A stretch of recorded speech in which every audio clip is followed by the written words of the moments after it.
Students, देखिए बेटा, आज वीडियो नंबर 16 की बात करेंगे हम। भक्तिन महादेवी वर्मा द्वारा लिखा गया अध्याय है। तो आज मैंने कल कहा था आपसे भक्तिन से संबंधित कुछ बातें करेंगे।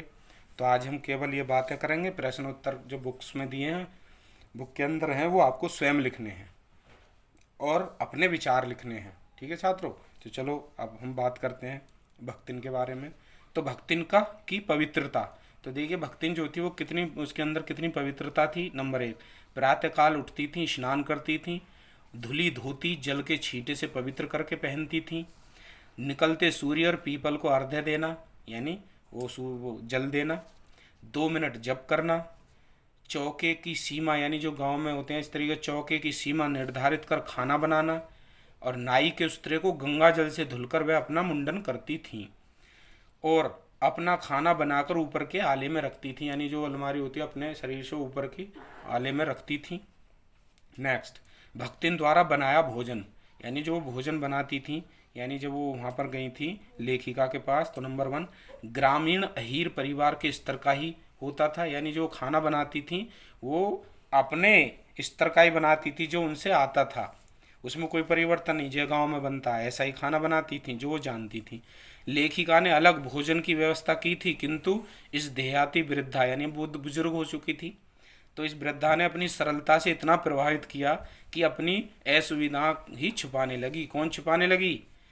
लेखिका। लेखिका यानी उन्हें बुरा तो लगता था कि वो जो बना खाना चाहती थी वो खाना मिल नहीं रहा था, लेकिन जो ये थी भक्तिन अपनी बातों में सरलता से ऐसे बातें करती थी जिससे, यानी जो असुविधा उनको महसूस हो रही थी लेखिका को, तो वो उससे छुपाने लगी थी। आगे, भक्तिन का स्वभाव कैसा था? भक्तिन दूसरों को अपने मन के अनुकूल बनाने की इच्छा रखती थी, किंतु स्वयं बदलने को तैयार नहीं रहती थी, यानी जैसे उनके विचार थे वो अपने विचारों में दूसरे को तो रम लेती थी, परंतु अपने विचार परिवर्तित करने को कभी तैयार नहीं रहती थी। इसी कारण लेखिका तो देहाती बन गई, यानी जो लेखिका थी वो देहाती बन गई, लेकिन उसे शहरी नहीं बना पाई, किंतु भक्तिन ज्यों की त्यों ग्रामीण रही। नंबर 2, लेखिका को ग्रामीण खान पान सिखा दिया, यानी लेखिका को उल्टा कर दिया, वो शहर का खान पान उसे नहीं सिखा पाई, उल्टा गांव का खान पान लेखिका को सिखा दिया। उसने स्वयं कभी रसगुल्ला नहीं खाया था। आगे देखिए, भक्तिन ने ही ओए को बदलकर, यानी भक्तिन ने ही ओए को बदलकर जी पर आ सकी, यानी जी पर नहीं आ सकी थी वो, यानी भक्तिन जो थी ने ही ओहे को बदलकर जी पर आ सकी, यानी ओह बोलती थी, ओ ये हो गया, तो जी जैसे कहते हैं हाँ जी, तो जी नहीं बोलती थी, ओए कहकर बोलती थी, यानी ये भी परिवर्तन नहीं लाई। अब भक्तिन की व्यवहारिकता, लेखिका के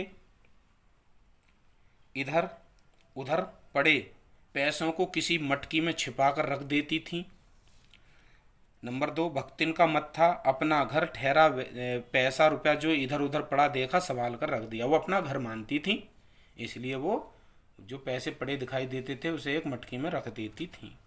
आगे, भक्तिन का गर्व, उसकी मालकिन जैसा काम कोई नहीं जानता। नंबर 2, यानी वो अपनी मालकिन को ये मानती थी कि उनसे बढ़िया काम कोई दूसरा कर ही नहीं सकता। नंबर 2, लेखिका की किसी पुस्तक के प्रकाशित होने पर वह बहुत प्रसन्न होती थी, यानी महादेवी वर्मा की कोई पुस्तक प्रकाशित होती थी तो बहुत खुश होती थी। उस कीर्ति में वह अपना सहयोग देती थी, यानी किताब लिखने में रात को बैठी रहती थी, पेन देना, पानी पिलाना और अन्य जो जो आवश्यकता होती थी उनका सहयोग देती थी वह। अब भक्तिन का सेवा भाव, यानी उनका उसका सेवा भाव कैसा था भक्तिन का? जब छात्रावास की रोशनी बुझ चुकी होती, लेखिका के परिवार के सदस्य, यानी उनके जो परिवार थे, लेखिका के परिवार में सदस्य कौन थे? एक हिरनी थी सोना जिसका नाम था, एक कुत्ता था जिसका बसंत नाम था, एक बिल्ली थी जिसका गोंधली नाम था, यानी वो आराम करने लगते थे तब भी भक्तिन मालकिन के साथ जगती रहती थी, उनकी हेल्प करती थी, उनकी सहायता करती थी, और जब तक लेखिका सो नहीं जाती थी तब तक भक्तिन भी नहीं सोती थी। ठीक है, अब आगे देखिए, इससे जुड़ी हुई और बातें हैं थोड़ी सी। लेखिका के प्रति भक्तिन की भक्ति भावना, यानी उनकी भक्ति भावना क्या थी? भक्तिन लेखिका के भ्रमण में साथ रहती थी। बद्री केदार, यानी बद्रीनाथ और केदारनाथ के ऊंचे नीचे और तंग पहाड़ी रास्ते में वह हट करके स्वयं आगे चलती थी, किंतु गांव की पगडंडी, यानी गांव के जो छोटे छोटे रास्ते होते हैं उसमें पीछे पीछे चलती थी, यानी आगे मालकिन होती थी। वह लेखिका के साथ छाया के समान रहती थी। जब लोग युद्ध के कारण आतंकित थे, तब भी वह बेटी दामाद के आग्रह पर लेखिका को नहीं छोड़ती। युद्ध में भारतीय सेना के पलायन की बात सुनकर वह लेखिका को अपने गांव ले जाना चाहती थी। सब सुविधाएं जुटाने का आश्वासन दिया था। वह सर्वस्व लुटाने को तैयार थी। किस पर? लेखिका पर। देखिए नेक्स्ट, लेखिका के परिजनों से भक्तिन का व्यवहार कैसा था? यानी परिवार वही थे जो आप अभी बताया था मैंने। व्यवहार अच्छा था, सबका ध्यान रखना, छात्रावास, परिचितों का कवियों के प्रति आदर भाव नहीं था, कवियों को वो सही नहीं मानती थी।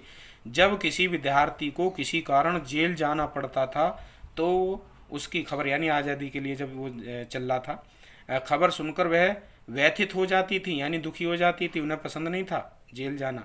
वह जेल से बहुत डरती थी, किंतु यदि लेखिका को जेल जाना पड़ा तो वह हट करके भी जेल जाने के लिए तैयार थी। इसके लिए वे तो लड़ने को तैयार हो जाती थी कि मैं भी साथ चलूँगी। तो ये उनकी खूबियाँ थीं, उनकी विशेषताएं थीं। किसकी? भक्तिन की। किसके प्रति? लेखिका के प्रति। देखिए अब थोड़ी सी बात और कर लेते हैं हम। दो कुछ क्वेश्चन हैं मैंने लिखे हैं, आप इनका उत्तर लिखने का प्रयास करना।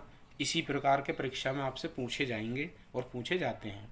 देखिए मैंने 11 क्वेश्चन लिखे हैं। देखिए नंबर 1, भक्तिन का नामकरण किसने किया और क्यों? तो मैं थोड़ी बात कर लेता हूँ इस पर थोड़ी। किसने किया था? लेखिका ने किया था। क्यों किया था ये आप जानते ही हैं, क्योंकि वो अपना नाम छुपाना चाहती थी, क्योंकि उनके जो जीवन की बहुत सारी बातें थी, लोग उनकी मजाक उड़ाते, इसलिए वो अपना नाम बदल कर रहना चाहती थी। भक्तिन का पति उससे प्रेम क्यों करता था? ये आप लिखेंगे। भक्तिन ने ससुराल से अलग होकर अपना अलग घर बसा लिया। इस अलगाव पर अपना मत प्रकट कीजिए, आपको अपने विचार लिखने हैं। तीतरबाज युवक द्वारा भक्तिन की बेटी पर धावा बोलने के पीछे कौन दोषी है? ये आपको अपने विचार लिखने हैं। इस पाठ के आधार पर पंचायत के व्यवहार पर टिप्पणी कीजिए, यानी जो पंचायत हुई थी और उनकी ज़बरदस्ती शादी करा दी गई थी, आप उस पर अपने विचार लिखेंगे। क्या वो सही था? क्या ऐसा होना चाहिए था? तो ये आपको लिखना है।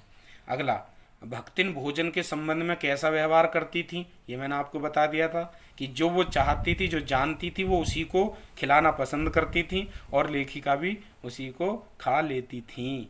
ठीक है, आगे।